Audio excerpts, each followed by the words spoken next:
quieran consultar, interrumpan, porque si no después uno se olvida, o lo anoten, ¿sí? Yo no quiero dar una charla, sino más bien que podamos hablar, porque es muy poco el espacio para la amplitud de las cuestiones toxicológicas. Y como me convocaba la Vero, digo yo, es distinto cuando convoca a un médico, uno se puede hablar bien desde lo médico, pero después me dijo ella que está bien que sea la generalidad toxicológica. Entonces, en una primera instancia, yo voy a hacer un panorama de todas las cuestiones toxicológicas. Y en otro vamos a hablar de un caso clínico. Bueno, ¿cuándo debemos pensar en tóxicos? Aparte de lo que están viendo ahí, ¿se les ocurre algún otro tóxico? Aparte de las ponzoñas, de los productos de limpieza, de los cosméticos, de la marihuana u otras drogas de consumo, de los medicamentos, de los limpiadores, del alcohol. ¿Se les ocurre algún otro tóxico? El monóxido, los gases tóxicos, ¿sí? Los gases, muy bien. ¿Qué otro? Los agrotóxicos, bien, que son los plaguicidas. ¿Algún otro?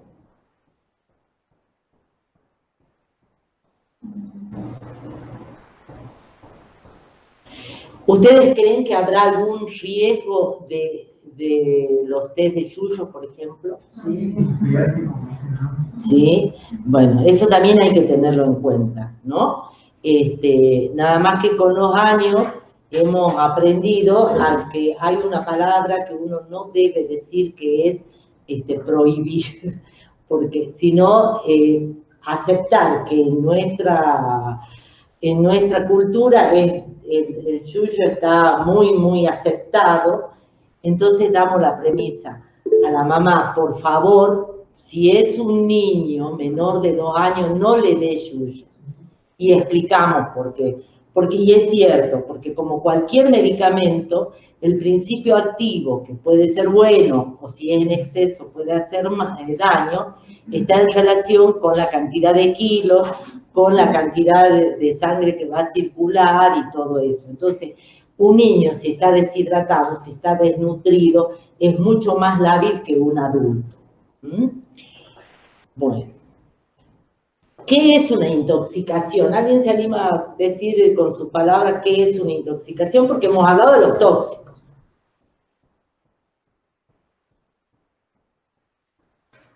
Porque yo puedo estar en contacto con un tóxico y puedo no intoxicarme, ¿sí? Hay que hacer la diferencia. Muchos de los casos que llegan a la guardia no son intoxicaciones por suerte. Al fin nosotros lo diagnosticábamos como intoxicaciones porque es más confuso. Pero un chico que la mamá lo lleva porque se tomó 2 pastillas anticonceptivas que encontró de la cartera, ha hecho un contacto con esas hormonas, pero no le causó el daño por la cantidad, por la dosis. Entonces, la intoxicación la vamos a definir como la expresión clínica del efecto nocivo resultante de la interacción de una sustancia química con un organismo vivo. Que, por ejemplo, en el monóxido, el paciente que llega, que se desmayó o con taquicardia o con cefalea, está intoxicado. Vemos una clara expresión de los síntomas de la intoxicación, ¿sí? Bueno, ¿y qué hacer ante un paciente intoxicado? Esto es muy importante, hay que tratar al paciente, no al tóxico, ¿sí? Porque volvemos al caso clínico. Llega un chico de 2 años que la mamá viene asustadísima porque se chupó la pastilla del inodoro. Es muy frecuente. El chico va y chupó la pastilla del inodoro. ¿Qué creen ustedes que harían? Evaluarlo primero, clínicamente por lo menos. Muy bien, primero lo evaluamos. ¿Cómo está? le pasa algo, y se señala la boca que le arde, ¿sí? Entonces, probablemente, porque en general estos son piretrinas, las pastillas tienen elementos piretroides, tengan alguna irritación local, ¿sí?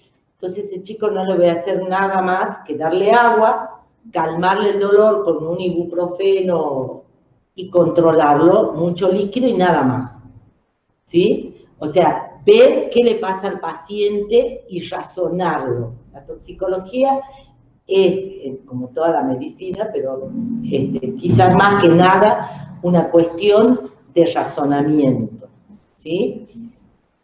Hay un principio básico que dice, primero, no hacer daño. Esto hay que tener presente, ¿sí? Porque era tan invasivo antes, cualquier cosa se hacían lavados gástricos, que son muy cruentos para los chicos. Y no se justifica el riesgo que causaban 2 pastillitas de diazepam en un chico de 8 años versus todo el trauma que se ejerce.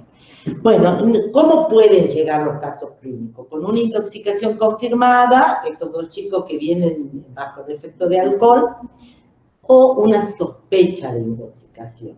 Es muy frecuente que al toxicólogo se lo llama al final de, ¿no? Pero no se van encontrando otras causas etiológicas. Entonces, ¿y será tóxico? Bueno, ahí es muy importante saber cómo poder llegar al probable tóxico. Entonces, lo primero es un interrogatorio exhaustivo. Todavía la Ale Borla detesta la palabra interrogatorio con toda la razón porque hace llevar a lo policíaco, ¿no? Entonces diríamos una anamnesis muy, muy clara buscando los antecedentes. Pero una anamnesis y no un cuestionario inducido, ¿no? Porque, por ejemplo, si es con que la madre le dio un té de yuyo, lo va a ocultar. ¿Por qué? Porque el médico lo sanciona. Una entrevista también. También podría ser una entrevista, ¿sí? El escuchar es muy importante. Entonces, si ustedes dicen, ¿y le dio té de yuyo? La madre va a decir no, ¿sí? Entonces, hay que buscar, hay que hacer una pregunta tratando de que la madre pueda contar y uno escuchar.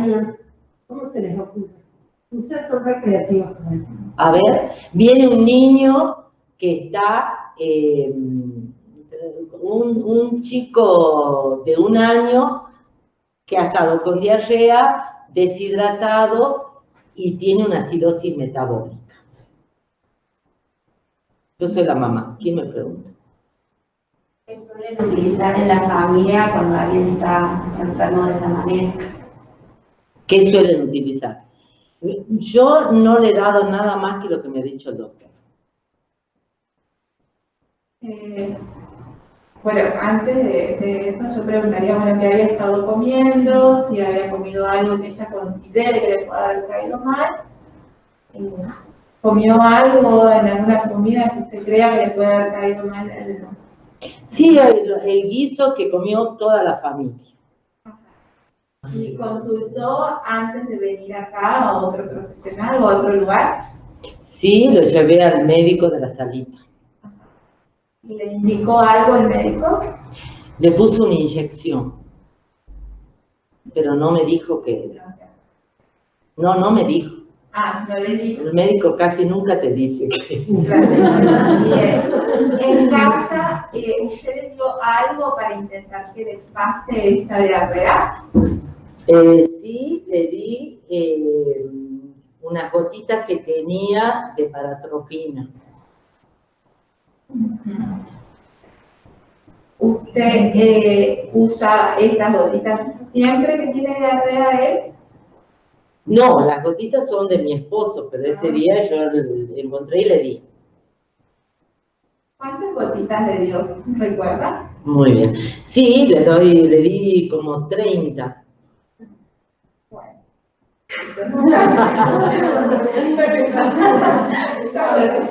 Está muy bien, porque eso te abre la posibilidad de ir corrigiendo en la medida que la madre va diciendo, con cautela, ¿no? Entonces, sí, bueno, en los chicos no hay que usar gotas para el dolor de panza, y explicar, que paraliza el intestino y entonces una infección simple puede comprometerse, etc. Pero muy bien como lo han hecho. Y la otra es, ¿qué usa usted cuando le duele la cabeza? ¿Qué hace usted qué le sabe dar para el dolor de panza? ¿No? En lugar de decirle, date de yuyo, por ahí puede. Le hace fricciones con algo, recuerden las fricciones.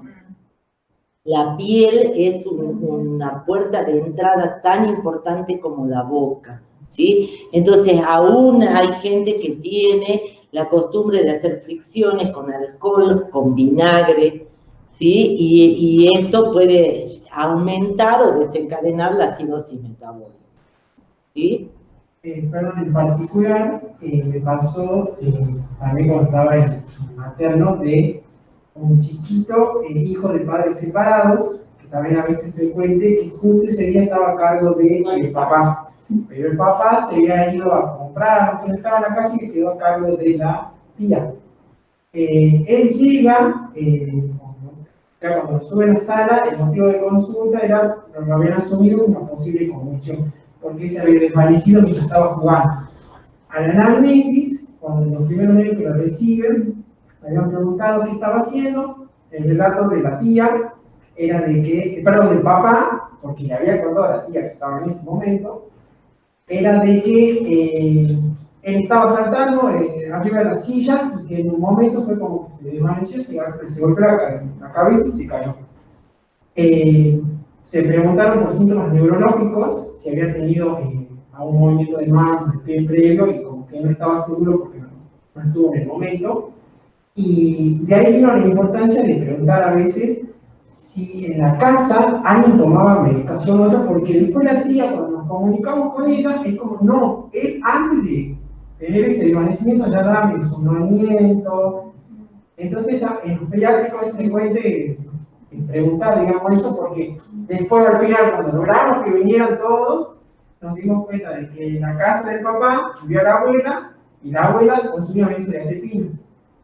Cuando se recupera el chiquito, al interrogatorio, viene con él, hablando bien tranquilo, refiere de que él había consumido una pastillita que había encontrado en el sillón de la casa de él, y era justo un momento antes de pasar a todo esto. Está muy bien esa acotación, porque lo más frecuente de las intoxicaciones son por medicación que hay en la casa, ¿no? Y las pastillas del abuelo no solo es lo más frecuente que hay. Muchas veces uno no tiene la certeza, la familia no encuentra que falten pastillas, te juran y perjuran que están todas, pero la evolución te va a confirmar, el chico va mejorando o con la hidratación mejora. Entonces muchas veces el diagnóstico preciso uno no lo tiene, pero la evolución te dice sí fue un tóxico. Ese fue el caso de este pequeño, porque con el pasar de las horas fue solito mejorando. Muy bien, entonces a eso nos referimos con la anamnesis dirigida, pero no sugiriendo, sino tratando de escuchar todo y después tratar de hacer la recomendación, si es que le dan té de yuyo, si lo medican demasiado, etcétera, pero primero escuchar, ¿sí? Sin sancionar, eso es lo que quiero decir. Y hay que preguntar qué composición química de la sustancia, esto que hablábamos hace rato, que a veces es fácil porque traen el envase, a veces no, qué tiempo pasó desde que ingirió determinada sustancia hasta que consulta, la cantidad, el tiempo transcurrido desde la intoxicación y cómo estaba el paciente antes de esto, ¿sí? Por ejemplo, el caso que, ¿cómo es tu nombre? Martín.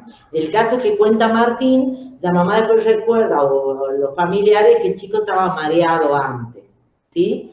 Entonces, bueno, uno lleva a pensar, tomó algo antes. Y es muy importante, porque la presentación clínica de las intoxicaciones, uno puede decir que se agrupan en orden de frecuencia en dos esferas: síntomas neurológicos y digestivos, ¿sí? Sueño, desmayos, a veces dolores de cabeza o, bueno, convulsiones y náuseas, vómitos, diarrea, ¿no? Entonces, uno puede ir pensando en tóxico si es esta clínica.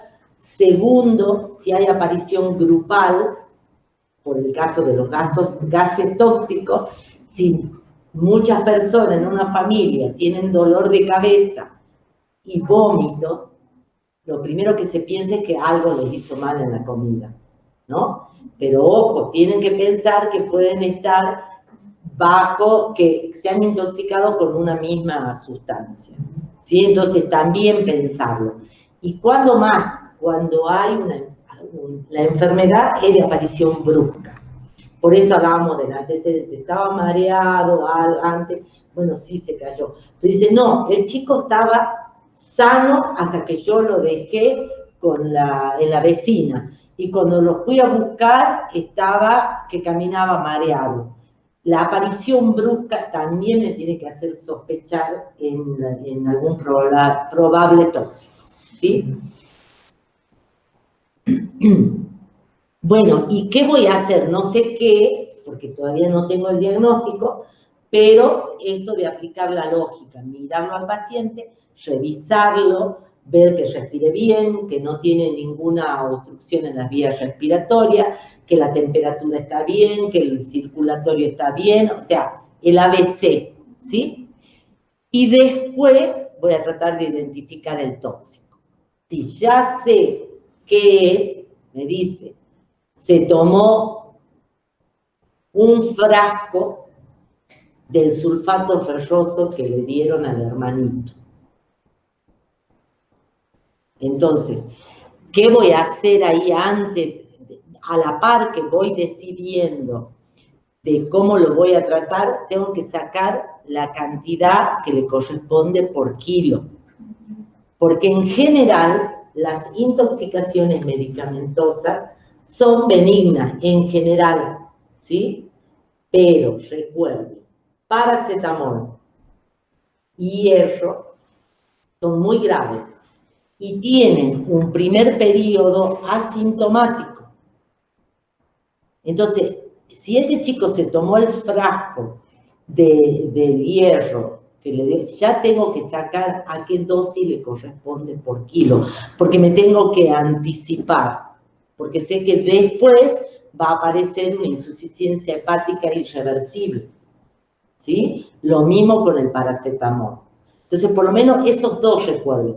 Sí, tomó un frasco de antibiótico, bueno, sí, va a tener diarrea. Se tomó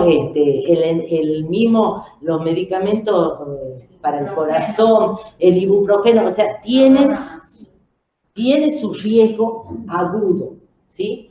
Pero no necesito antídotos. En cambio, con el hierro y con el paracetamol, sí. Entonces, esto es muy importante que aprendan a sacar la dosis que le correspondería de acuerdo a lo que tomó. ¿Está bien? Y entonces, generalmente trato de disminuir la absorción del tóxico. ¿Cómo voy a hacer para disminuir la absorción del tóxico? Si es una cantidad importante, lo primero que voy a hacer, y ha pasado menos de 2 horas, lo puedo rescatar al tóxico. Lo hago vomitar o el lavado gástrico si es una cantidad importante. Si ha pasado más de 2 horas, no, porque ya pasó. ¿Sí? ¿Está claro? Menos, creo que después lo vuelvo a poner, no tomen notas, porque esto les dejo si quieren, ¿sí? Así después o tomen nota si quieren, pero digo, puede quedar acá. Claro, no se preocupen. Sí. Recuerden, por si después no vuelve a aparecer, que jamás, pero jamás se hace vomitar cuando es un cáustico, que era el caso que contaba, cuando son hidrocarburos, cuando es una embarazada en últimos términos de la gestación, ¿sí? En las personas que tienen problemas hemorrágicos, ahí no hacen nunca, ¿sí? Y ni en cáustico ni en hidrocarburos. Bien, entonces, de este modo yo voy a evitar que se absorba el tóxico, pero aparte, si no lo pude rescatar porque pasó más de 2 horas, voy a disminuirlo dándole carbón activado. Y el carbón activado no es lo mismo que la pastilla de carbón molido, ¿sí? Esto uno tiene que pedir que provean del carbón activado en polvo vegetal. Entonces, ¿qué hace el carbón activado? Como tiene partículas tan pequeñas, se va a cubrir la partícula del tóxico, entonces lo hace más grande y de ese modo evita que se absorba y pase a la sangre. Pero hasta ahí entonces yo voy a tener un tóxico encapsulado en carbón activado, ¿sí? Pero lo tengo que hacer eliminar. Entonces, el otro paso va a ser, después de 1 hora que le di el carbón activado, que me aseguro que el tóxico está encapsulado, le voy a dar un purgante para terminar de eliminar.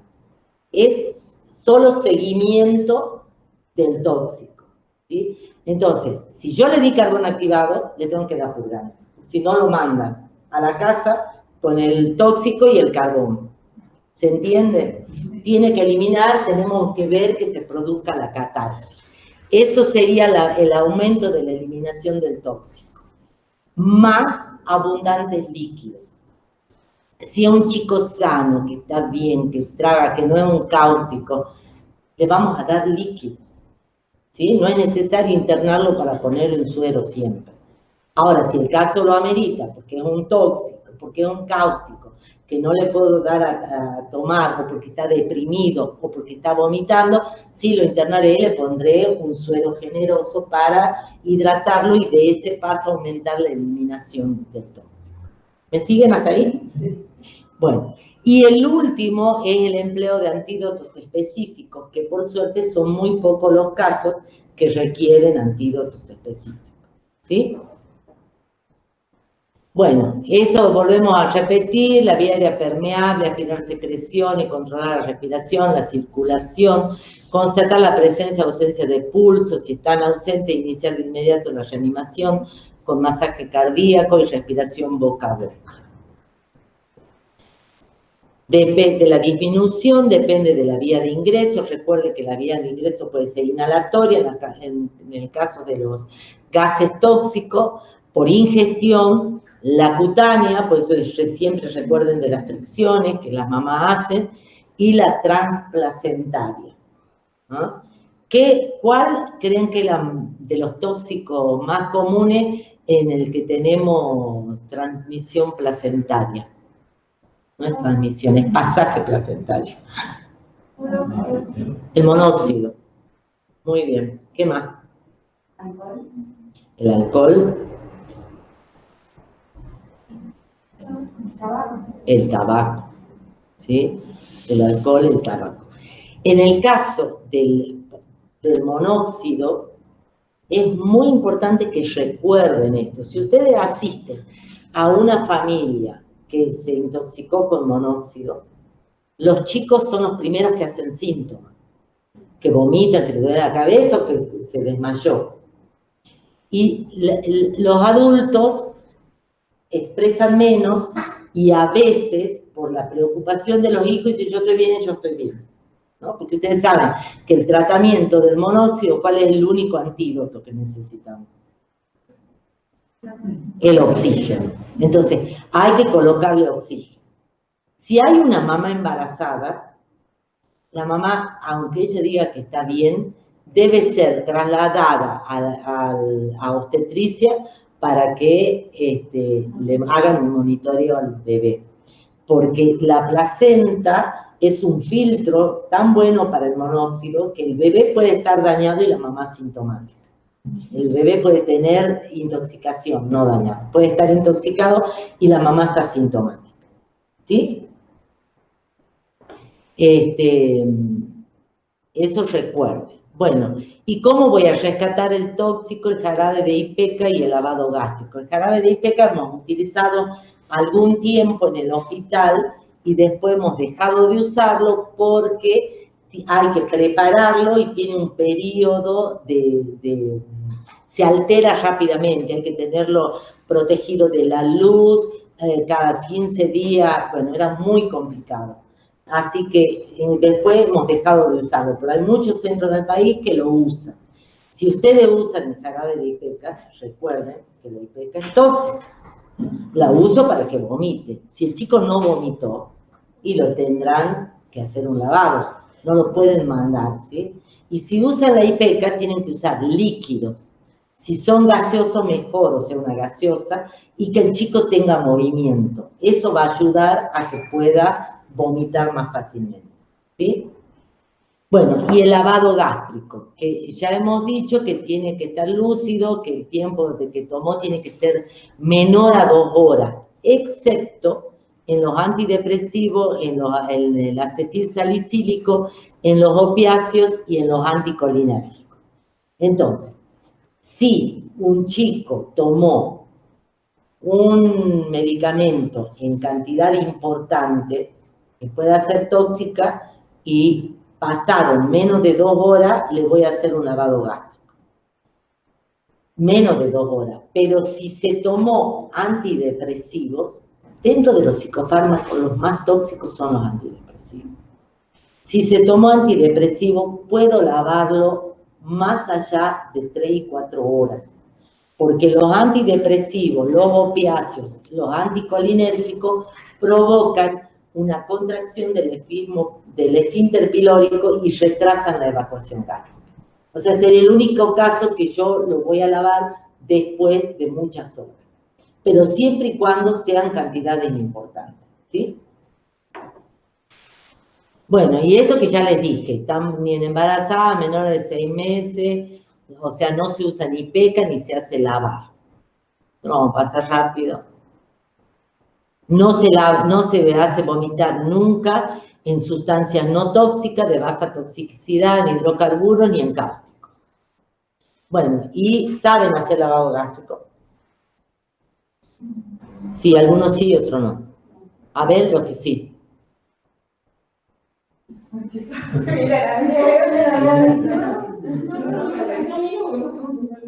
Bueno, no se olviden que es un acto médico, ¿sí? Porque en general se le dice a la enfermera que lo haga y el médico se va. Sí lo va a hacer la enfermera, pero el médico debe supervisar la responsabilidad. Lo mismo con si usan antídoto, como si usan suero, el médico debe estar supervisando y acompañando a la enfermera, ¿sí? Entonces, primero debe estar en el cúbito lateral, ver que esté lúcido, que está con la frecuencia cardíaca, la presión, todo bien ese paciente para hacerle lavado gástrico. Se lo ponen de cúbito lateral y en ligero tren del émbolo. Tiene que tener las rodillas flexionadas, una sonda de calibre suficiente como para que pase alguna micropartícula de pastilla, pero que no sea tan grande que vaya a dañar la nasofaringe ni el esófago. ¿Se entiende? Se toma la medida desde la oreja hasta la nariz y de ahí hasta el esternón. Eso es lo que voy a meter de sonda, ¿sí? Una vez que creo que introduje esa cantidad de sonda, me voy a asegurar de que esté en estómago, ¿sí?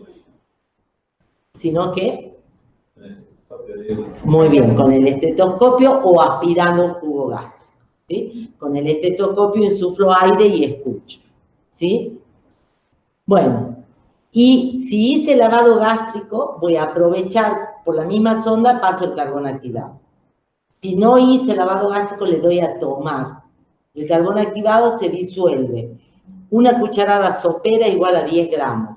Entonces, diluido en 100 o 200 centímetros de agua, ¿sí? Lo más fácil que recuerden es que en general se da una taza con 2 cucharadas. Una taza de agua y se disuelven las 2 cucharadas del carbón activado. No tiene sabor, o sea, es desagradable de apariencia. pero no tiene sabor. Me pasó con algunos chicos que estaban felices. Otros no querían tomar y otros se lo tomaban y que fuera.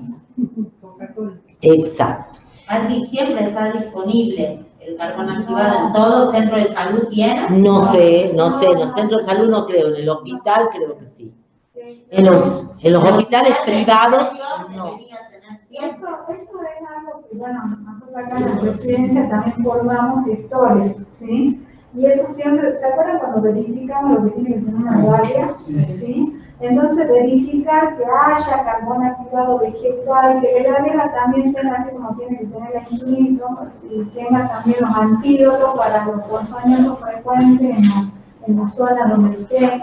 O sea, es de buena práctica chequear, digamos, la epidemiología y tener preparado, porque por ejemplo a mí me tocó estar en Santa Victoria Oeste, y ahí en una época tuvimos de la zona de Villazón, se cruzaba la gente con raticidas que estaban prohibidísimos en una época, y había una época que a los adolescentes se les dio por tomar los raticidas y teníamos como una epidemia de suicidio, de intentos de suicidio. Usaban talio, ¿no? Sí. Sí, estaba prohibido y ellos tenían. Ellos tenían y cruzaban de Bolivia, como la frontera estaba en Oman, y traían el talio de Bolivia, y nos tocábamos 3, 4 de la mañana, nos tocaban la puerta para decir que ya había otra adolescente que sabía como tal. Hay que ser precavidos, y más si estamos en el interior, en lugares, digamos, donde la derivación muy difícil, y los centros de salud deberían, porque es como que son las primeras actuaciones. Sí, no hay una medicación cara, pero hay una falta de gestión. Las clínicas privadas no tienen ninguna, porque viste como más de una vez han ido a pedir al hospital, y por supuesto es una cuestión de solidaridad, pero es una cuestión de gestión, eso se debe tener. Doctora, una consulta. Sí. Yo tenía más o menos clara la técnica del lavado gástrico, pero sí me quedaba la duda con respecto al cálculo del líquido. Bueno, muy bien. No lo dije. Se pasa hasta que salga limpio. Y muy bien que hayas preguntado, porque me olvidé de decir una precaución. Un lavado gástrico se hace en un cuerpo vivo. Ese estómago es un tejido vivo. Entonces, hay que pasar el líquido por gravedad. Yo levanto la sonda y echo la solución fisiológica con que voy a lavar, por eso digo, el médico tiene que supervisar, con paciencia, hay que esperar que salga todo, cierro un ratito la sonda y bajo detrás del paciente para que vuelva. Tengo que lavar ese estómago, pero no puedo dejar que el enfermero haga presión, porque es lo que hacen, porque hay que tener paciencia, hay mucha gente, hay muchos pacientes, hay que esperar a que caiga, ¿no? Por eso digo, si se va a hacer, debe hacerse bien y con toda la precaución. Y parece un detalle sin importancia, pero es muy importante, porque se puede provocar una ruptura gástrica, ¿sí? Entonces, se lava ¿hasta cuándo? Hasta que sale todo limpio. No hay cantidad, sino hay que observar. Y hay que tener ese cuidado, por gravedad que caiga y por gravedad que salga. O sea, bajo del paciente. ¿Se entiende? ¿No? Y otra consulta. Sí. Primero hago el lavado gástrico solamente con solución fisiológica y después agrego lo del carbón activado aprovechando que tengo la sonda, o se puede hacer al mismo momento. Lo correcto sería el lavado gástrico. Claro, primero la lógica te dice, saco el tóxico. Una vez que lo saqué, voy a pasar el carbón por si algo no lo pude sacar y ya pasó al intestino. Entonces, paso el carbón y clampeo la sonda, porque si no el carbón se va a ir. ¿Y qué tiempo lo tengo clampeado? 1 hora. A la hora recién voy a dar el purgante. Sigo con el otro paso. ¿Sí? Muy bien la pregunta porque son muy prácticas. ¿Ah? Pero ¿cuándo no voy a hacer ni lavado ni voy a dar carbón? En los cáusticos, en los hidrocarburos, en la intoxicación por hierro, en el etanol, en el metanol, en todos los alcoholes y en el cianuro. ¿Sí? Ahí está contraindicado el carbón activado. En los cáusticos, porque complica, imagínense que ese tejido dañado encima del carbón es fatal, ¿sí? Y en los hidrocarburos, la intoxicación por hidrocarburos, ¿ustedes se han visto alguna vez alguna intoxicación por el chico que se tomó queroseno?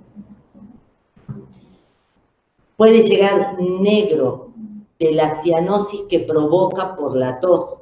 Entonces, en esa situación, yo le doy carbón activado y le puedo hacer una broncoaspiración o empeorar. Y en los otros, por el metabolismo de la sustancia. ¿Está claro? Bueno, a veces, muy pocas veces, se dan dosis múltiples de carbón activado para aprovechar, cuando son muy tóxicos, la sustancia ingerida, y para aprovechar que esas sustancias tienen lo que se llama circuito enterohepático, ¿sí? Del intestino va al hígado y vuelve al intestino. Entonces, esos medicamentos como son la digoxina, la carbamazepina, los antidepresivos tricíclicos y el meprobamato, en esos casos yo puedo dar carbón activado cada 6 o cada 8 horas. ¿Se entiende? Yo me acuerdo una vez un lactante que le habían dado, se equivocó la enfermera y le administró de más digoxina. Entonces, en ese chiquito usamos el carbón activado cada 6 horas, pues sí, pero si, ¿a qué hora fue? Pero es que pensamos ya no en lo que tomó, sino en lo que está circulando por el circuito enterohepático. ¿Sí? Bueno, chicos, si quieren que hagamos un alto, me avisan. Entonces, perdón, ¿qué pasa con el hierro entonces? Porque vos me habías dicho que había que reducir la cantidad de tóxico y no podés usar el carbón no. Ahí hay que directamente sacar la dosis, y si la dosis es excesiva, algunos dicen que podés lavar, otros no, que podés hacer vomitar, otros no. Nosotros sí rescatábamos el tóxico. No da el carbón activado y tenés que buscar el antídoto, que es la deferoxamina, pero que hay que pedirle a alguien que te la preste de nación, que te manden, porque habitualmente no teníamos. ¿Sí? Por eso digo, hay que hacer un movimiento, hay que tenerlo presente. ¿Sí? Pero en ese caso no se usa. ¿Sí? Bueno, la dosis múltiple de carbón activado es lo mismo, el mismo cálculo que hacíamos diluyendo una cucharada en 200 mililitros de agua. ¿Bueno?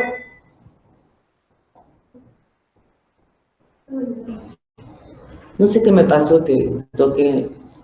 Ahí está. Bueno, si es por vía inhalatoria, vamos al caso más claro del monóxido.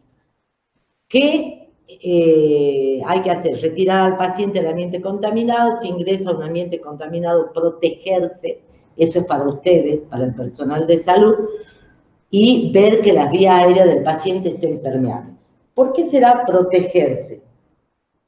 ¿En qué casos creen ustedes que es muy importante que el personal de salud se proteja? incendio. Un incendio. Cromañón. ¿Saben de qué murieron la mayor parte de los pacientes? ¿Cuál fue la última causa de muerte de los intoxicados? Pero no fue por monóxido, sino por cianhídrico. Claro, y eso pasa en todo incendio. En todo incendio, combustión de todo, de los colchones, de los tergopol, ¿no?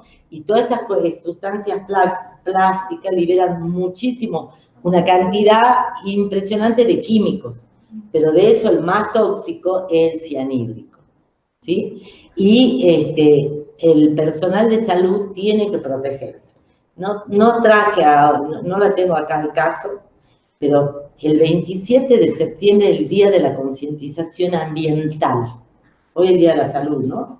Sí, hoy es el Día de la Salud. El 27 de septiembre es el Día de la Contaminación Ambiental, porque ocurrió en Buenos Aires que una familia se sentía mal, llamó al sistema de emergencia y llegó una médica que creo que estaba embarazada, el chofer, el enfermero, entraron a la casa y cayeron muertos con los pacientes, ¿sí? Bueno, era algo muy complicado, era una fábrica clandestina que tiraba los efluvios de lo que usaba en la cloaca de los vecinos, ¿no? Y entonces esta gente empezó, ese día se acumuló cianhídrico y los pacientes se sintieron mal, por supuesto, cuando llegaron y murieron los 3 personal de salud que fueron auxiliados, ¿sí? En Avellaneda creo que fue. Y desde ahí se instauró el Día de la Concientización Ambiental. Entonces, los gases tóxicos, es importante que ustedes... Venía a ver, me pasó una vez, que evidentemente no era una cantidad importante, pero de los pozos ciegos, ojo, ¿sí? Tengan cuidado, no vayan a oler, ni tampoco de una botella, ¿no? Me acuerdo de un bioquímico, estábamos en este hospital, y dijo, ¿qué habrá en esta botella que no la...? Bueno, le causó una neumonitis química, porque no sé si era no me acuerdo qué era, pero esto de ir a oler, siempre tengan precaución porque ante lo desconocido, ¿sí? Y entonces, en el caso del monóxido, que es nuestro tóxico ambiental más frecuente, ¿sí?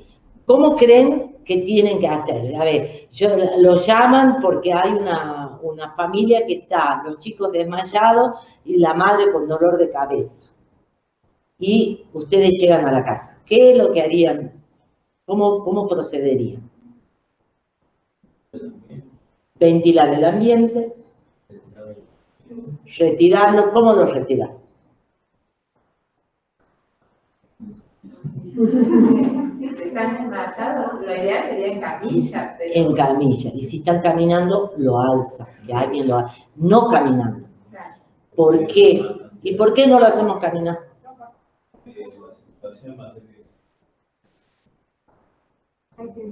¿Qué opina el resto? Así se despierta. Porque aumenta la actividad, va a aumentar el consumo de oxígeno. ¿Y qué es lo que pasa en la intoxicación con monóxido de carbono? El monóxido ha desplazado al carrito que lleva el oxígeno. Entonces se convierte, la desplaza el oxígeno y se convierte en carboxihemoglobina. O sea, tiene oxígeno el paciente, pero no lo puede disponer. Entonces, si yo lo hago caminar, le doy una actividad extra, se va a desmayar, ¿sí? Entonces, si puedo, lo saco en reposo, al aire libre, y ¿qué más hago? Oxígeno. ¿Qué tiempo?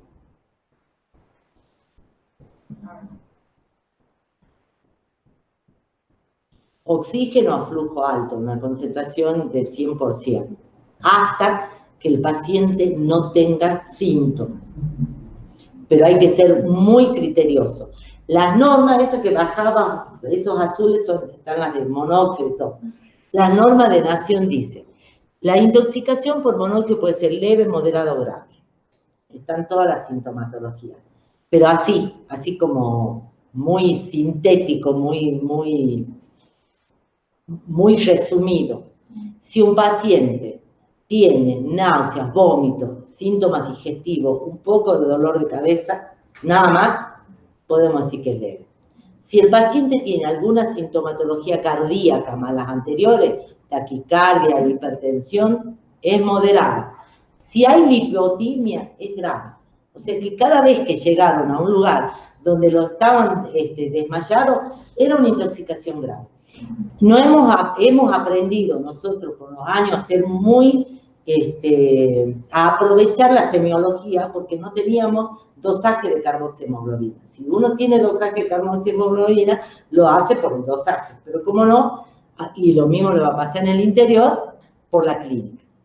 Entonces, si un paciente tuvo una intoxicación grave, tiene que tener oxígeno hasta que no tenga ningún dolor de cabeza ni nada, y tiene que hacer reposo por una semana. Entonces está loco, una semana, ¿sabes lo que tienen los chicos? Una semana que no vaya a la escuela, pero es parte del tratamiento. ¿Por qué? ya no es por la intoxicación, sino para preservar esos tejidos nobles, como el cerebro y el corazón, que los dañó la carboxihemoglobina. La carboxihemoglobina tiene dos efectos tóxicos. Primero, porque compite con el oxígeno y porque es un tóxico directo de la fibra miocárdica y de las neuronas.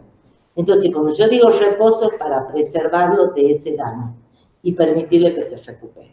¿Está claro? No sé, Vero, ¿cuánto tiempo vamos? No sé, pero bueno, digo nada. Bueno, todo esto que hemos dicho... Bueno, entonces voy a poner, así pues hacemos un descanso de 5 minutos y vemos el caso clínico. ¿Ah? Entonces terminemos redondear lo de tóxico, aislamos al paciente de la fuente contaminada, aspiramos secreciones, colocar máscara de oxígeno. Esto parece una cosa mínima, pero ojo, alguien que se desmayó puede haber vomitado, puede haberse broncoaspirado, ¿sí? Entonces hay que revisar la vía aérea, que no tenga nada en la boca, no le va a meter oxígeno cuando no va a poder, ¿sí? Por eso digo, es cuestión de práctica y de sentido común. Colocamos la máscara de oxígeno y si es necesario se bolsea o se pone en asistencia respiratoria mecánica. En otros lados están las cámaras hiperbáricas. En Salta nunca hemos tenido, pero en los intoxicados graves suelen usar la cámara hiperbárica. Tucumán tiene. Bueno, estos son casos de pediatría, así que yo los voy a dejar porque total lo mismo les queda la presentación. ¿Ah? Pueden ver los casos que están de cáutico, está los glicoles, esto solo no lo vamos a ver, solo les voy a decir que recuerden esa palabra, glicoles, etilenglicol, dietilenglicol. Cuando vean ese compuesto, hagan un alto y lo observan al paciente, no lo manden nunca a la casa, porque tiene una metabolización más lenta y la clínica va a aparecer después de 6 u 8 horas. Y también es una intoxicación grave en la cual hay que usar el antídoto para evitar que llegue a los pasos finales de la metabolización del etilenglicol, que es tóxico renal y a veces, bueno, daña la retina, ¿sí? ¿Se acuerdan? Ustedes son muy jóvenes, vos, Vero, ustedes capaz... Estoy escuchando. ¿Ah? ¿Cuál, chicos? ¿Se acuerdan? Sí, uno de los vinos y otros, porque es parecido los etilenglicol a los metanoles y al del propóleo. Sí. Que esa actriz que se enfermó y nunca se recuperó. De hecho, se murió de la Claro, escuela como 20 años después. Claro, porque estaban contaminados con glicoles. Los caramelos de propóleo. Los caramelos. O sea, no era el propóleo, sino no era el propóleo. Claro, era la contaminación por los glicoles, ¿sí? Y entonces, este caso, miren, vale la pena un segundo, porque era un chiquito, no sé, bueno, era un chiquito que llega con dolor abdominal y vómitos. Y en la mañana ya había ido a una clínica privada, le habían puesto metoclopramida y dieta. De paso, les digo, hace rato cuando la doctora me preguntaba qué le habían dado a mi hijito, qué sé yo, de una inyección, no sé qué, ni cuánto, porque a los pacientes no se les dice. La metoclopramida es una causante importante de intoxicación iatrogénica, porque se han acostumbrado en los centros de salud a manejar adultos. Entonces dice medio frasco, un frasco ampolla, medio frasco. Y medio frasco ampolla a un chico le puede causar una intoxicación.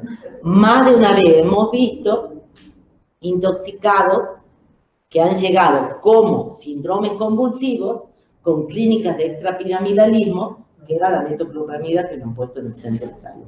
Así que esto instruyan a las... Por eso digo, ustedes indican, pero la responsabilidad es un acto médico también, ¿sí? Explicarles, tienen que diluir la dipirona, tienen que diluir la metoclopramida para que la dosis sea adecuada al paciente y no medio frasco o un frasco, ¿sí? Bueno, le habían puesto metoclopramida y dieta. A la tarde el chico estaba irritable, ¿no? Era un chico inquieto, que la madre dice, no es así este chico, pues, y lloraba, y lloraba, y lloraba. Entonces, cuando vuelve a llegar y cuando no había otra razón, me llaman, y entonces le interrogamos a la mamá, y entonces alguna cosa, otra cosa que haya, no había remedio, pero aparte esa clínica, porque no era somnolencia, sino de irritabilidad. Entonces la mamá se acordó que había una botella encima de la mesita del living que el chico tomó, que bueno, que averigua, todo esto que averigua, y era líquido de freno de la moto que usaba el novio de no sé quién, de no sé cuánto, que quedó ahí. Líquido de freno tiene glicones.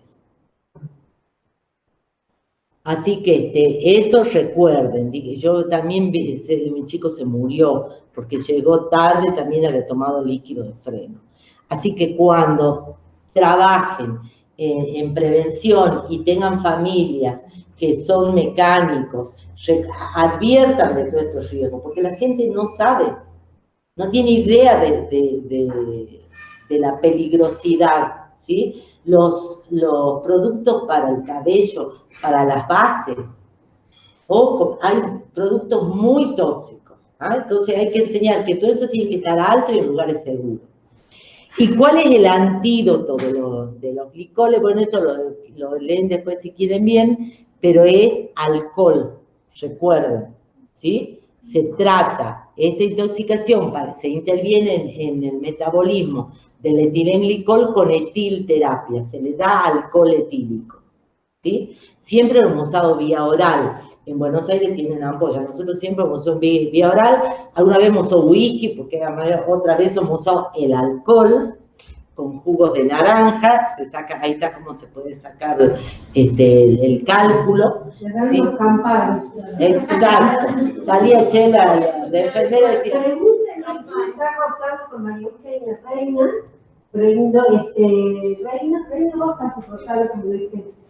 Preguntarle su guardia, profesor Cuyano, Eugenia era estudiante en La Plata, y fue la intoxicación por ese vino con vino con metanol.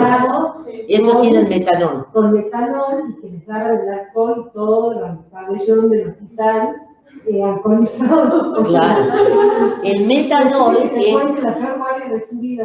es muy importante que lo comentes, porque el metanol es el alcohol azul, el alcohol de quemar, que se le pone el colorante para identificarlo como que es más tóxico, ¿sí? Pero a veces no tiene el colorante, y es lamentable, pero hay veces casos de la gente en situación de calle que toman cualquier alcohol, claro, y el metanol provoca amaurosis, provoca ceguera irreversible, ¿sí? O sea que no son tóxicos menores.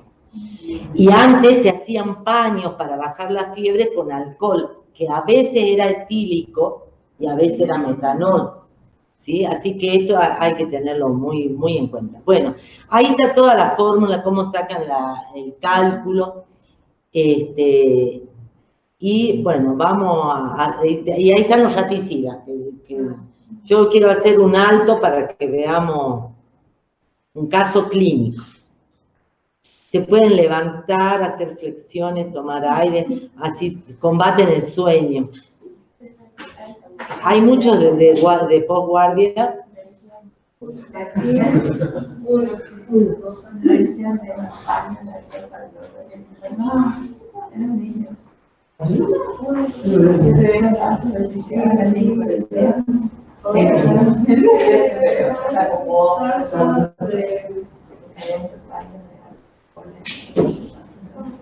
Claro, el pan de alcohol, eso era de la abuela, sí.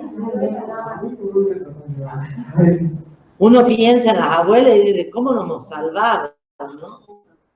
Yo me acordaba de Mateo con el mío papá de mi mamá, como lo hacían todas las abuelas. Claro, la pastillita de la abuela. Pero yo recuerdo que... Mi sobrino, que encima mi mamá se dio cuenta que estaba en la casa, y se dio cuenta que estaban sus pastillas de miopropán arriba de la cama, pero yo no las saqué, faltaban, no tenía ni idea cuánto tenía tomando, ¿verdad? Y bueno, el niño Mateo, que ahora es estudiante universitario, Ahora un hombre. a llamarlo a la doctora. Un hombre.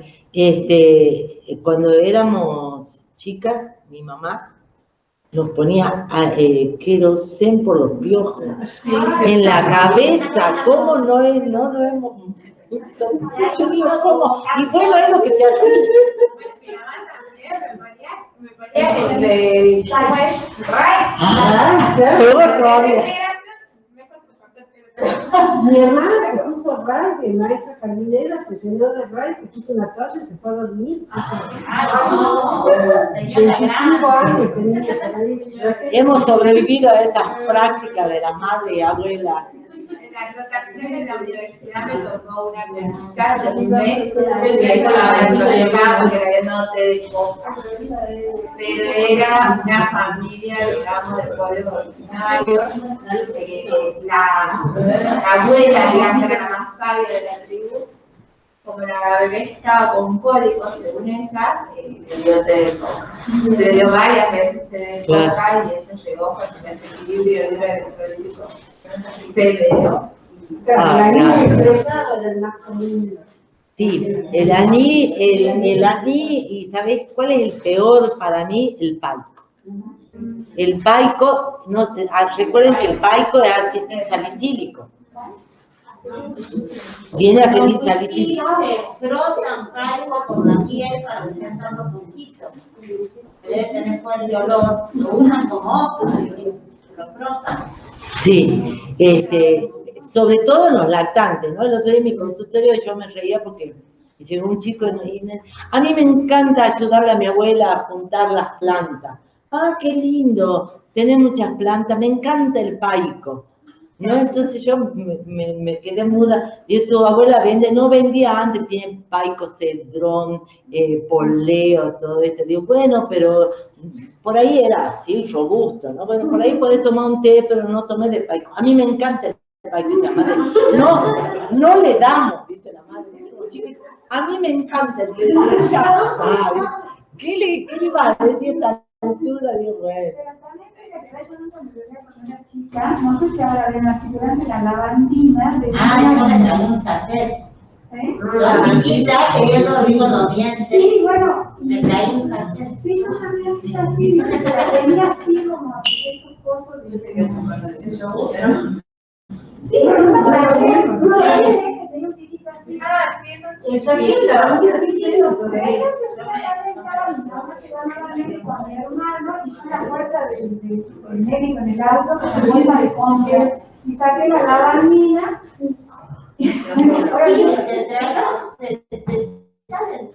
No sale chorro, nariz, ojo, boca, ropa, auto, compra. Pero yo era niña, ¿vos eras adulta? No, También era niña. No, a mí que me pasó de adulto, pero horrible mal. A mí me tengo horrible esto de ver una planta, olerla y ponerle en la boca. Y un día estaba cortando una que se llama oreja de elefante. Tiene cáusticos, Ay, por Dios. oxalatos de calcio. No, se me paralizó Sí. la cara. Sí. Igual es la planta, saber las plantas que Sí. son. Y la oreja, ¿no? El jazmín del Paraguay. Yo también. El floripondio que hace. Pero me gusta lo que contaste de la lavandina porque me hizo acordar a que uno siempre recuerden que por más que diga, no, se tomó algo, tienen que examinar al paciente entero. A mí me pasó una vez que vino un chico a control porque había tomado lavandina y ¿cómo está? No ha vomitado, no, nada, pero me duele la panza y me duele. Qué raro. Y entonces dice la madre, no, le duele ahí, le levanta la remera y tenía, claro, la lavandina le había chorreado y se había quemado, tenía una dermatitis química, ¿no? Entonces, no quede, siempre revisen, saquen, porque hay que lavarlo, hay que sacarle toda la ropa contaminada, porque no solo que se puede absorber, sino que puede causar una lesión local, ¿sí? Bueno, Este caso era, no era mío, pero era de un amigo y me pareció que estaba bueno para que lo trabajemos porque es muy frecuente. ¿Ah? María Eugenia, no, Eugenia, ya le he puesto María. Eugenia es traída, tiene 16 años y es traída a la guardia. La acompaña Martina, que tiene 16 años, Juan, de 17, que es su novio. Se encuentra con sensorio alternante con hipotonía muscular. A ver, ¿qué piensan ahí?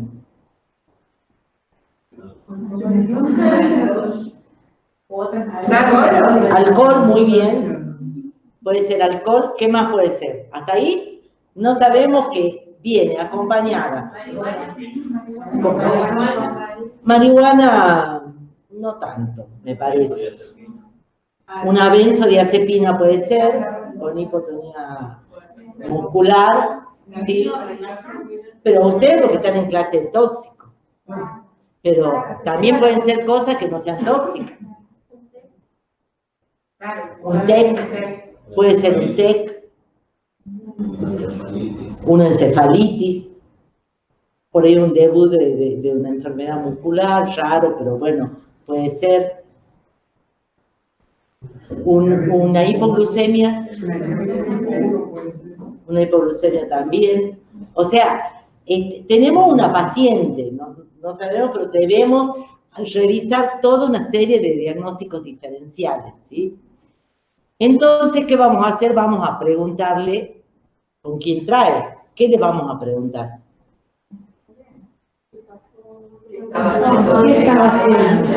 ¿Qué estaba haciendo? Estaba sana antes, ya venía enferma.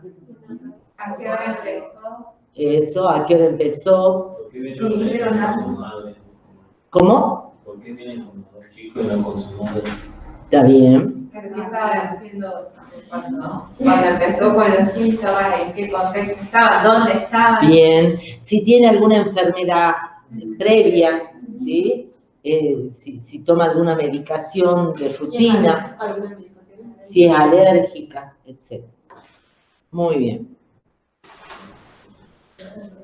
¿Y qué datos del examen físico necesita para acercarse al diagnóstico? Signos vitales. Bien. Y de los signos vitales, bueno, signos vitales. Y del examen físico, signos vitales está con sensorio alternante, por ahí se despierta, por ahí se vuelve a dormir, pero está un poco hipotensa. Y la temperatura normal. ¿Qué más buscarían en el examen físico? Esos neurólogos llamamos pupilas. Pupilas. Sí, bueno, ya se gusta el hipotónico, reflejos. Signos meningios. ¿Sí? Si hay rigidez o no. Olor, aliento. ¿Ah? Recuerden que a veces es muy importante, ¿sí? Por la edad también podríamos pensar un intento de suicidio. ¿No? También por ahí. No sé, algún tipo de situaciones, o se tomaba algún, no sé. Está bien, está bien. Bueno. ¿Y qué estudio complementario pediría? De imagen, de radiografía. Claro, ahora piden tomografía, no tienen época, hasta que pidamos la tomografía tenemos... Si sospechaba un diagnóstico, sí pediría una placa. Está bien, si se sospecha. O sea, todo bien exacto, de lo que vamos sacando de entre los datos de anamnesis y el examen físico. Eso es lo que me pasó a mí en el caso era como que estábamos ahí, de solicitar la tomografía de cráneo para ese bebé y de solicitarle interconsulta con neurología, todo esto asumiendo de que era un trastorno neurológico, digamos. Pero sin haber hecho una buena anamnesis o esa falta de preguntas, que justo ahí fue como la médica de planta nos dice, averiguamos bien que quedó en eso de que ya venía con esos mareos previos a la caída, que no es que fue algo brusco o agudo, como decíamos, sino que tenía una sintomatología previa de chiquito. Y bueno, realmente no hizo falta, digamos, solicitar esto porque fue como digo. Claro. Correr, digamos. Claro, la evolución te va señalando si lo que pensaba era. Muy bien. Y entonces, no pedimos imágenes porque no tenemos un diagnóstico presuntivo que me diga que tengo que pedir. Y de laboratorio, ¿qué piden? ¿Piden laboratorio? Sí. A ver, yo soy la que la acompaña y le digo, me mostré en una fiesta, pero yo no he visto si tomo algo o no. Pero venimos de una fiesta. ¿Qué pedirían? ¿Qué pedirían de laboratorio? ¿Un hemograma para qué? Justifiquen todo lo que van a pedir. Soy el jefe de laboratorio, no quiero que gasten. Para ver si hay alguna infección o no. Muy bien, ¿qué más? Glucemia, ¿por qué? Si no es una hipoglucemia por alguna medicación o por el alcohol, ¿sí? Recuerden que, ¿qué más pedirían? Función renal. Bien, ¿qué más? Orina también para ver si es Está bien, ¿qué más?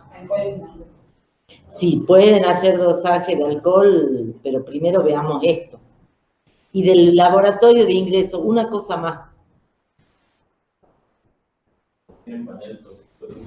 Claro, si hay, se pide.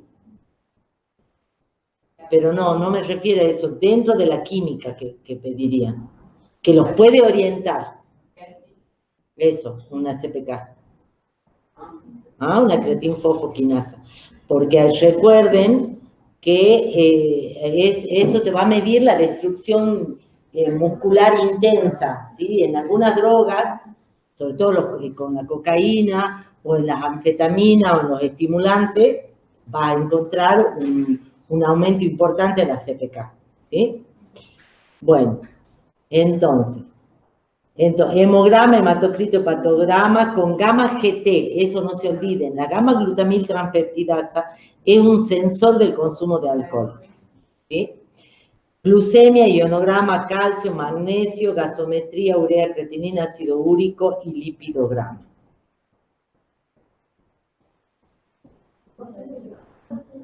¿Cuáles son los diagnósticos diferenciales? Que ya hemos dicho, un coma hipoglucémico, una cetoacidosis diabética, una encefalopatía hepática, una intoxicación por alcohol y o drogas de abuso, una patología estructural del sistema nervioso, porque no por ser joven no puede tener una ACV, ¿sí?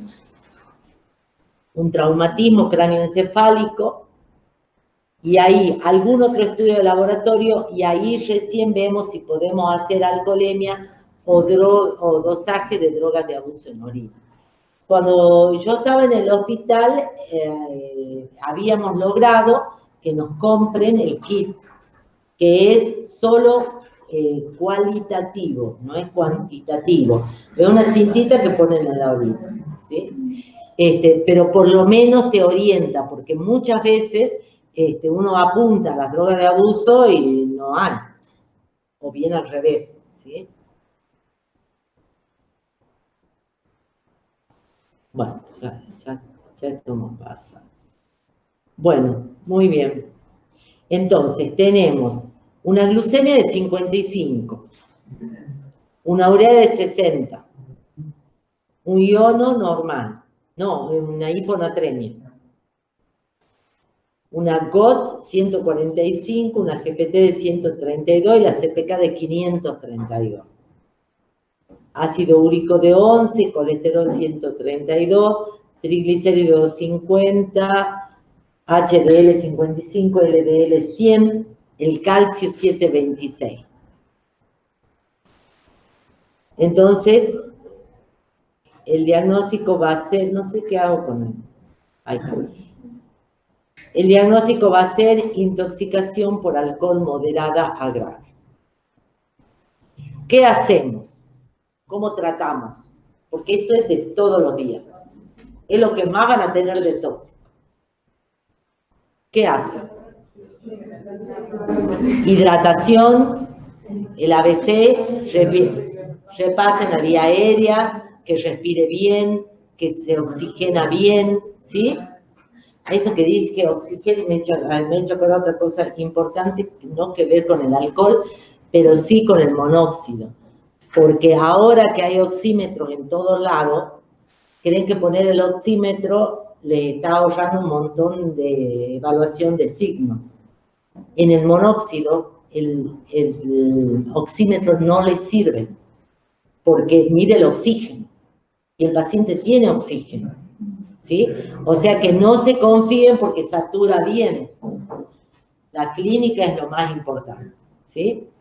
Bueno, entonces, si hay hipotensión, expandimos, colocamos sonda nasogástrica para proteger porque se puede vomitar y se puede broncoaspirar. Es una causa importante de muerte en los comas alcohólicos, la broncoaspiración. Controlamos temperatura, tensión arterial, buscamos que no haya traumatismo cráneoencefálico, porque puede ser consecuencia del estado de alcoholismo. Y ahí pedimos una radiografía de tórax de frente, ¿sí? Para ver que no haya habido aspiración, aunque por ahí no la vamos a ver en el momento, pero para tener un parámetro inicial de evolutivo. Le damos suero glucosado hipertónico al 25%, porque recuerden que tenía una hipoglucemia, lento, y hacemos, si es necesario, había antecedente de traumatismo o algo, un ataque o una ecografía si es necesario. Y si es posible y tienen, un monitoreo cardíaco. Compensamos el medio interno. Si llega a haber convulsiones, usamos lorazepam o difenhidramina. Si hay hipotermia, recuerden que la intoxicación por alcohol causa hipotermia y causa analgesia, así que busquen exhaustivamente, le sacan toda la ropa a un paciente alcoholizado, puede tener heridas graves que no se ha dado cuenta, porque no siente, ¿sí? Así que es muy importante. Si hay agitación psicomotriz, usan haloperidol. Si hay rhabdomiólisis, por eso es importante la CPK, hay que proteger el riñón. Entonces, líquido suficiente y alcalinizamos la orina. ¿Sí? Bueno, esto ya no, que esto es el morbo, nomás las nuevas formas de intoxicación. Bueno, preguntas. Yo tengo una duda, ay, siempre estoy sentido intensa.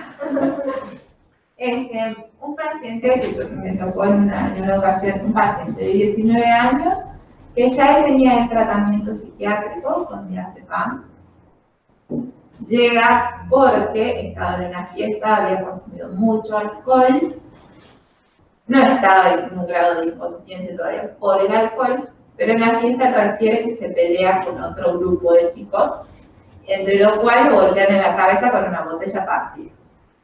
Él, en el momento en el que llega, estaba consciente y se le notaba el estado de ebriedad, y él dice que lo golpearon 5 veces con esta botella en la cabeza. Y que después de eso, como se sintió tan mal, fue a su casa y tomó, no recuerdo si entre 5 o 6 pastillas de diazepam y 4 de enalapril y 6 pastillas de losartán. Adolescente con la jarra loca y todas estas cosas. Porque él Que ya está mejor. en un grado de depresión, digamos, por eso había tomado pastillas. Era bien sufrimiento de suicidio posterior a el alcoholismo, posterior a los traumatismos, posterior a todo. Él llega aproximadamente 40 minutos después de haber tomado. Es lo que él refiere, que hace 40 minutos las había tomado. El alcohol lo venía tomando desde muy temprano, ya había estado como 3 horas, pero no había dejado de tomar alcohol en todo ese transcurso del tiempo. Mi duda era, igual en un momento sí, más o menos nos guiaron desde el hospital, que teníamos que priorizar, digamos, el control cardiológico, que era considerado en ese momento. ¿Cuánto en enalapril? entre 5 y 6 en Anafil y también 2 sartán. Entonces ella consideraba que el mayor riesgo estaba primero en evaluar que no tuviera heridas, que no tenía heridas para sutura en ninguna parte, y bueno, ella decía de no hay una lesión neurológica, digamos, interna, pero a nivel de la intoxicación ella consideraba que era más importante evaluar el riesgo cardiológico que por la benzodiazepina en sí. ¿Y qué han hecho? No era un lugar, digamos, con la complejidad suficiente como para tenerlo en psicoanalista, que lo trasladamos. Pero la idea era el traslado para eso, para terapia intensiva, porque durante el traslado, sí me recomendaron el lavado gástrico en ese momento. Eso es fundamental. Hicimos el lavado gástrico, no se pudieron recuperar nada, ni una mínima partícula. Que no era como Claro, igual también, bueno, eso se resolvió. Como que dijeron que lo habían hecho mal, entonces vino una enfermera de la terapia a hacerlo de nuevo, tampoco pudo recuperar nada. A todo esto, entre eso y que se derivó el paciente, pasaron por lo menos entre 1 hora y media y 2, porque nadie lo quería recibir porque no tenían psiquiatra para seguirlo. Claro, y entonces ahí una de las doctoras de la parte pública me dijo, pero no necesitan un psiquiatra ahora, me dice, hay que analizarlo clínicamente. Obvio. En ese transcurso disminuyó la conciencia, disminuyó la saturación de oxígeno, así que sí tuvo que ser trasladado el código rojo. No vi alteraciones en el electrocardiograma, pero sí saturaba menos, no estaba... Ahora, todo puede haber sido, a ver, es difícil que lo que le causó mala recompensación, pero es la evolución del alcoholismo. No se olviden que el alcohol es el gran depresor. Y entonces, en un primer momento, el paciente, lo que hace el alcohol es deprimir los centros inhibitorios de la conducta. Entonces, por ahí puede hablar y puede contar todo esto, pero si progresa y no hay un tratamiento, lo que sigue en la depresión son los otros centros, entonces puede entrar en coma. Por eso es que siempre hay que trabajar con los chicos, recomendándoles, los adolescentes, si salen y tomen, nunca dejen a un amigo alcoholizado en la vía pública. No lo abandonen, porque realmente dicen, no, pero si estaba bien, hablaba tontera, nos hemos cansado. Pero ¿qué va a pasar después? Del riesgo de la broncoaspiración al coma profundo. El alcohol es el gran depresor. Es el mismo metabolismo que los anestésicos. ¿Sí? Entonces, primero me puedo hablar, pero después puedo entrar en un coma profundo. Bueno, y la otra cosa, que en este caso o en todos los otros, y en el hospital habíamos logrado trabajar así, este paciente, como cualquier otro paciente con algún intento de suicidio o con alguna expresión de su trastorno de la conducta, no se puede ir si no es valorado por psicología y con un turno o asegurándose de un seguimiento, ¿sí? Esto es muy importante. Sí, pasó lo agudo, bueno, pero después que no se vaya a su casa y que pase como si nada. ¿Ah? ¿Dónde era Moni? ¿Dónde lo pusiste? Me acordé que era otra cosa que les quería decir. ¿Tengo tiempo todavía? ¿Un poquito? Sí. ¿Hay preguntas, doctora, de la gente del interior? Ya se fueron. No, acá todavía no preguntan nada. Bueno, hoy no se habla de consumos de sustancias solamente, se habla de consumos problemáticos, ¿sí? Esto es muy importante que lo tengan presente. Tomar reflexión ahí, sin problema. ¿Ah? Que tome reflexión sin problema. Porque saben ya. Sí. ¿Quién les dio ustedes o...? Nosotras. Ah, Y ellos también investigaron y están haciendo el NGH. Bien, ¿y qué me podrían decir? ¿Qué otros consumos problemáticos? ¿Qué consumos problemáticos conocen? Sí, saben. Están con sueño. Ustedes que no hablen. Claro, se descansa el día. Hacen quedar mal. Son como los hijos, como vos te querés lucir. Ay, chicos, Dale, Moni, no importa. No importa, no soy intenso. Nada, el consumo problemático hablaba que podría ser tanto de sustancias legales como de sustancias ilegales. Sobre las que me perdí, dentro de las sustancias legales, hablábamos del tabaco, del alcohol y de las ilegales, por lo menos acá, la marihuana, cocaína, pasto, éxtasis. Eso. Muy bien. ¿Y puede haber algún consumo problemático sin sustancia? Sí, porque se definía por la repercusión que tenía en las esferas, digamos, de esa persona. Una de las que me hablaba era, por ejemplo, el tabaquismo. Pero ahí hay sustancia. Hay sustancias. Puede ser por el consumo del Eso también era uno de los consecuencias. Muy bien, exactamente. Y lo que les quiero decir, porque esto ya lo han visto, pero sí, pero como creo que están cansados, es esto. A ver, una persona un chico, no, yo no bebo alcohol, pero tiene un episodio de intoxicación alcohólica que lo tienen que internar, es un consumo problemático.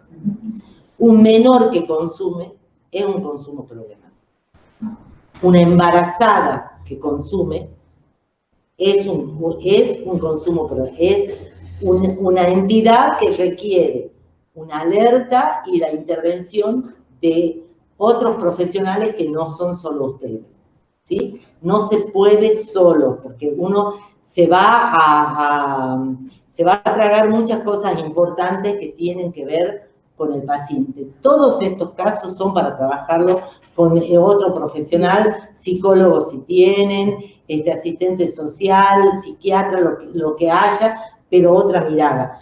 A mí me pasó, no sé muchísimas veces, de tener tantas dudas, porque uno no sabe si está ante un paciente que solo consume o es un paciente que tiene una estructura de la personalidad y está apoyado por lo que consume. Si es un perverso, o sea, que los médicos no estamos preparados ni podemos. ¿Sí? Entonces, la interconsulta y el trabajar con otros es muy importante. ¿Ah? Y bueno, y esto se definió mucho en los adolescentes, que es el consumo episódico excesivo de alcohol, que es cuando se toma más de 5 unidades estándar en una sola ocasión, por más que sea en un poco tiempo, ¿sí? Y bueno, y las unidades estándar son o una botella o lata individual de 300 350 centímetros, un vaso de vino que tiene 150 centímetros, o un trago de 80 a 100 de bebidas destiladas, ron, whisky, vodka, fernet u otros similares. ¿Sí? Bueno, estos eran otros casos, y esto es lo que decíamos recién, ¿sí? Las nuevas tecnologías de la información y la comunicación, las famosas TIC, han revolucionado el estilo de vida, pero también nos vienen a complicar, ¿sí? En los chicos es un problema tremendo, hay una cuestión adictiva tan importante que, bueno, esa queda también,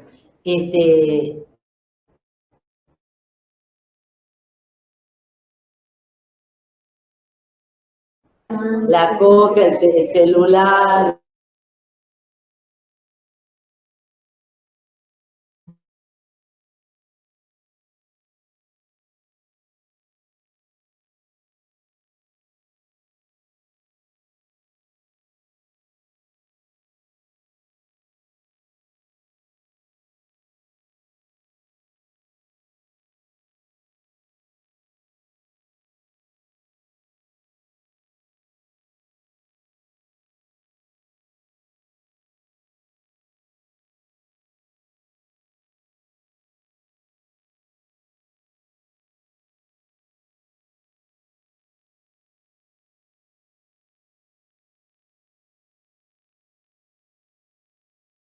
alguna vez, aunque sea una vez, vos manejaste o anduviste con alguien que estaba ebrio, ¿sí? Aunque sea una vez, por lo que significa.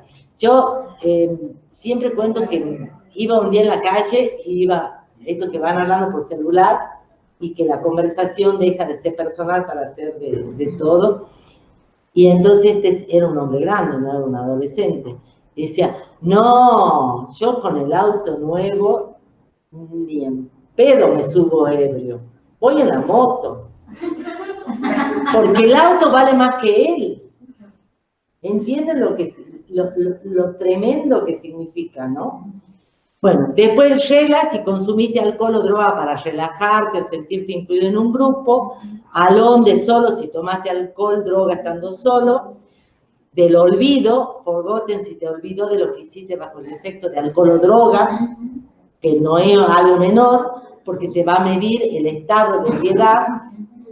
La familia o amigo, alguien de tu familia o amigo te dijo que dejara de tomar de esa manera, que esto te va a medir si tiene alguien que se preocupe, o si bien si es tan relevante que lo ven, que se alcoholiza. Y el trouble, te involucraste en problemas mientras tomabas alcohol o drogas, que por ejemplo era el caso que vos contaste del chico que se peleaba. O sea, está bueno como Es un mini, claro,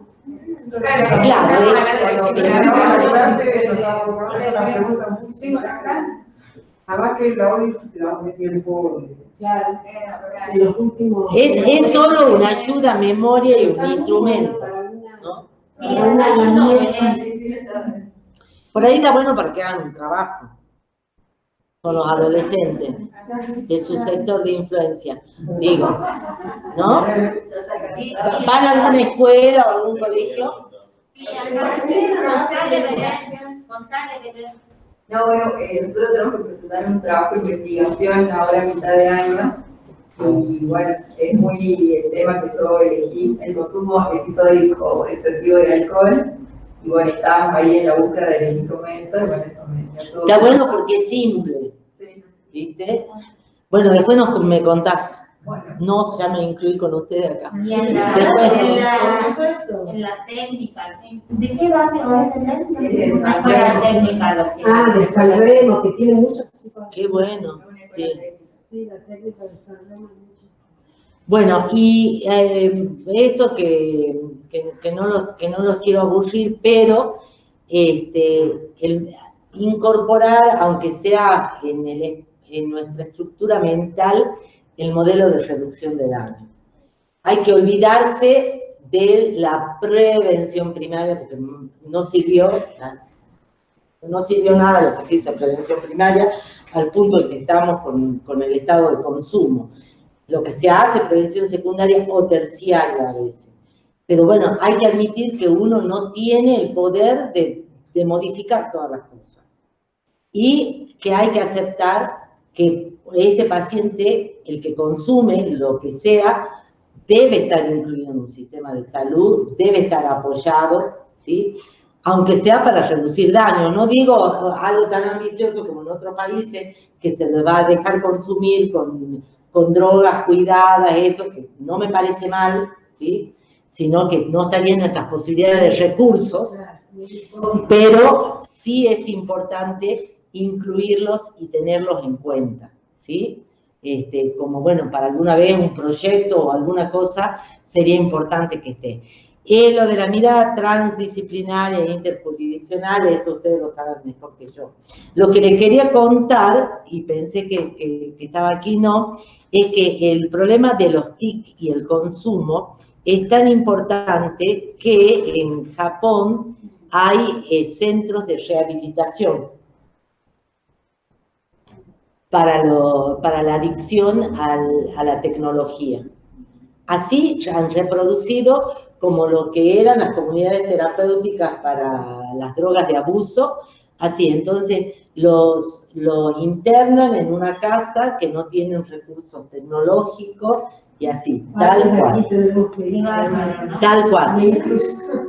Qué bárbaro. Sí, y está, pero pensé que estaba acá, no sé dónde, está ya incluido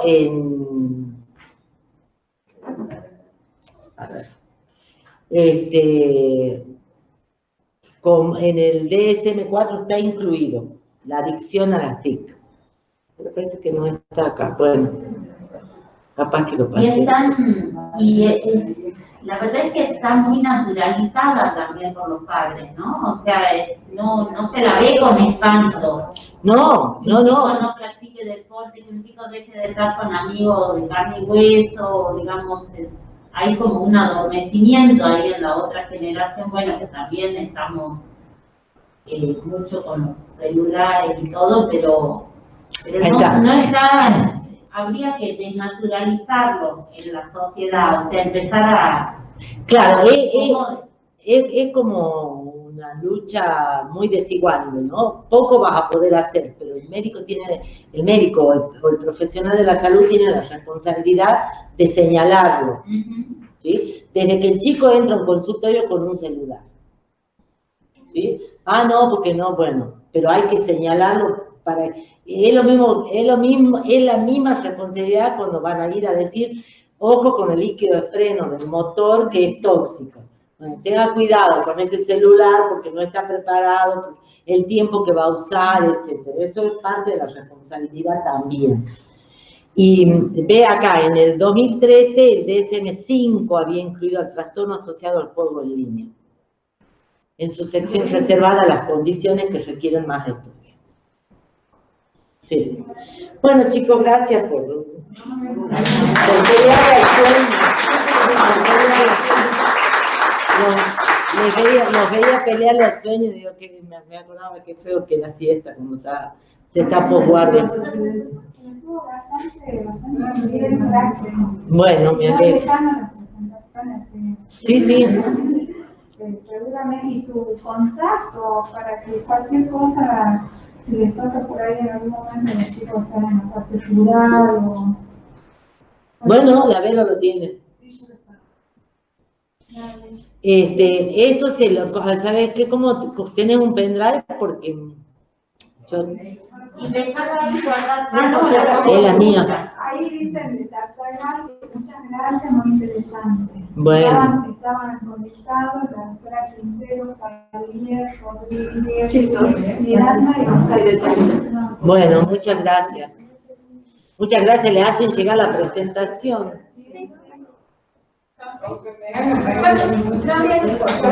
Muy bien.